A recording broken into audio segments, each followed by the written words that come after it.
দেলওয়ার হোসেন সাইদি সাহেবের পক্ষে কথা বলছি।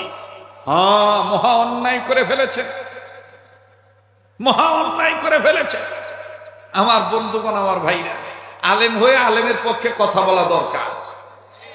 এটা যারা মনে করে না তারা, তাদের আলেম হওয়া উচিত না।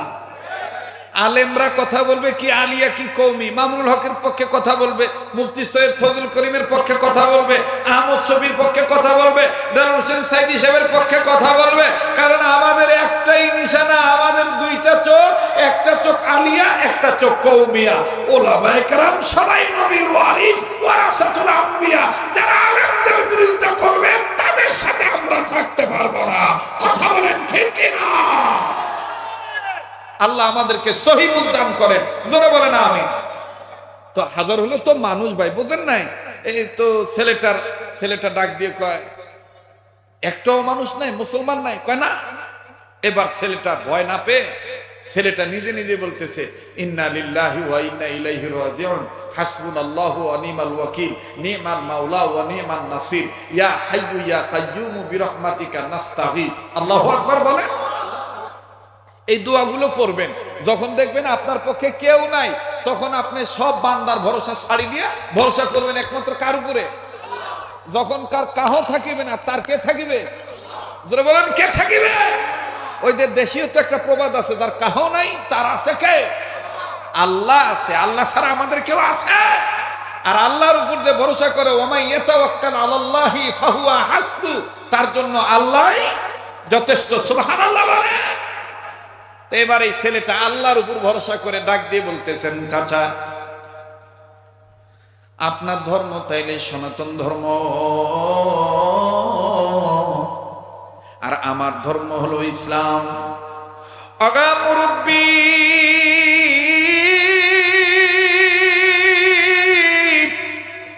এখন আপনি বলেন তো দেখি, আপনিও তো মানুষ, আমাকে ধরে নিতে পারলে আপনিও তো লক্ষ টাকা পুরস্কার পাবেন। আমার ক্ষেত্রে আপনি কি করবেন? মুরব্বী বার ডাক দিয়ে বাবারে, কেমন জানি তুমি যখন নাম বলতে বলতে যখন বলেছো তোমার নেতার নাম হলো বিশ্বনবী মুহাম্মদ, তখন আমার কেমন জানি মনটা নরম হয়ে গেছে, তোমার প্রতি আমি দুর্বল হয়ে গেছি। আল্লাহু আকবার বলে, বাবা তুমি যখন নাম নিয়েছো মুহাম্মদ, তখন আমি তোমার প্রতি দুর্বল হয়ে গেছি। ও বাবা, আমি তোমার খবর বাদশার কাছে দেব না। এবার ডাক দিয়ে বলতেছেন, চাচা তাইলে বুদ্ধি দেন, আমি যেহেতু একাই মুসলমান এই রাষ্ট্রে, আমি আর ফেরত যাইতে পারবো না, এই সাগর পাড়ি দিয়ে আমার দেশেও যাইতে পারবো না। চাচা এখন আমি কি করি? ডাক দিয়ে বলি, বেটারে আজকে আমার পূজা দেওয়ার কথা, তুমি যদি এখানে একটু ওয়েট করতা, আমি কোনো মতন পূজাটা দিয়া আমি তোমাকে ভালো জায়গায় ছুঁয়ে দিতাম, আমার বোনের বাড়িতে তোমাকে থাকার জায়গা করে দিতাম। তবে তোমার একটা ওয়াদা দেওয়া লাগবে, তুমি যে মুসলমান কাউকে বলবা না। বলে, চাচা তাইলে আমি নামাজ পড়তে পারবো না, কোরআন তেলাওয়াত করতে পারবো না।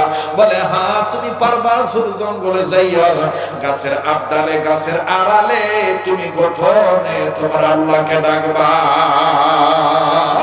আওয়াজ দিয়া বলেন সুবহানাল্লাহ। আবার বন্ধুরে আবুল বারাকাত বললেন, ঠিক আছে দাদা তাই হবে, আগে আমার থাকার জায়গার ব্যবস্থা করে দেন। আল্লাহর উপর ভরসা করলে দেখেন আল্লাহ পাক তার মালিক হয়ে যায়। মুসলমান ভাইরা আমার বন্ধুগণ, এবার আবুল বারাকাতকে হিন্দু ব্রাহ্মণ নিয়ে চলে গেল তার বোনের বাড়িতে, দিদির বাড়িতে নিয়ে যাইয়া এমন বাড়িতে নিল, মহিলা স্বামী নাই, বিধবা নারী, একটা মাত্র কন্যা সন্তান। আমার বন্ধুগণ, ব্রাহ্মণটা যাইয়া ডাক দিয়ে বলতেছেন, দিদিরি তোর কপাল কত ভালো, ভগবানের কি কৃপা গো, ভগবানের কাছে পুত্র সন্তান না চাহিতে তোকে পুত্র সন্তান দিয়ে দিল। কি পাম দিচ্ছে দেখছেন, কায়দা করে তো।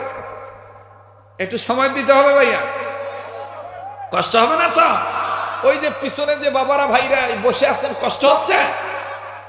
চলবে না বাদ দেব? কথা কয় না, চলবে না, ভাব দেব।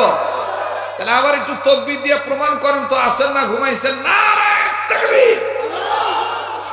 তো ব্রাহ্মণ ডাক দিয়ে বলতেছে, দিদি তোর কপাল কত ভালো, পুত্র সন্তান কামনা না করিতে ভগবান তোকে পুত্র সন্তান দিয়ে দিল। দিদির মেয়ে আবার বলতেছে, ভগবানের কি কৃপা গো, কথা বোঝেন না, ভগবানের কি কৃপা গো।